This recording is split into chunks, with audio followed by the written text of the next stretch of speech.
If you're anything like me, and basically the rest of the internet right now, you've been going through some serious Dark and Darker withdrawals since the end of Playtest 4 just last week.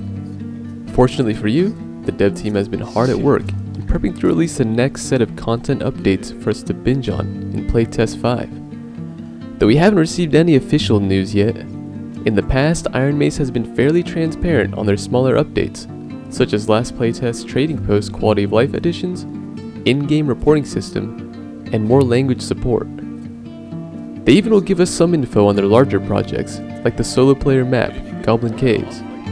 However, they will make us work for all the real juicy details, like the cave troll boss, which was revealed through an online riddle that led the internet's finest to a QR code at the bottom of a seemingly random New York bench. So the question now is, what information do we currently have on what the team is planning to release in Playtest 5? Well, one of the big questions asked in OnePeg's interview with Ironmace's CEO Terrence was on the details of B1, or the starting level in Dark and Darker.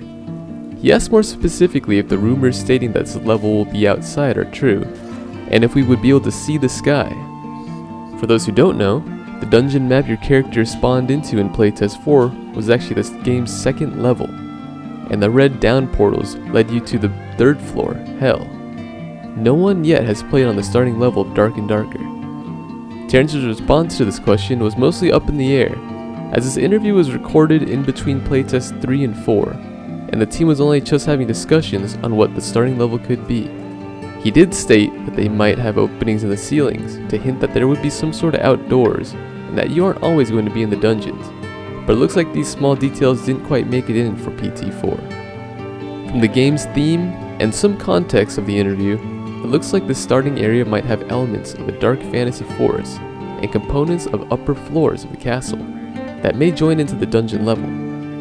We can take this speculation even further if we navigate to the company's website and download their media press kit, or in other words, the free media material provided by the company to help market their works.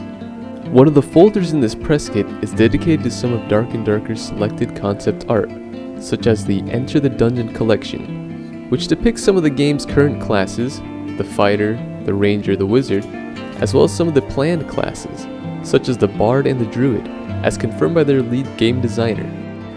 If you continue to search that folder, you'll find another collection named Dungeon Outside, with numbered pictures 5, 8, and 11. The first image, Dungeon Outside 5, shows a tower-like castle surrounded by dense growth and storming clouds.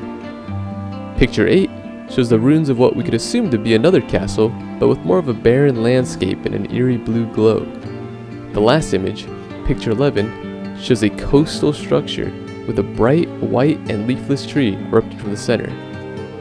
Though all three of these images share some common themes, I think they are far too unique to piece together any concrete details on what level 1 will actually look like. The truth is, we're not even sure what our current levels are supposed to look like, as the level 3 bosses, the Lich and the Wraith King, are actually meant to be on level 2. SDF pointed out in an earlier Q&A that they plan to add as many maps and dungeons as possible, so we are barely even scratching the surface of what they have planned for the future of this game. If you have any questions, or want to add any more information on what was covered, feel free to drop a comment below. I read just about every comment I get.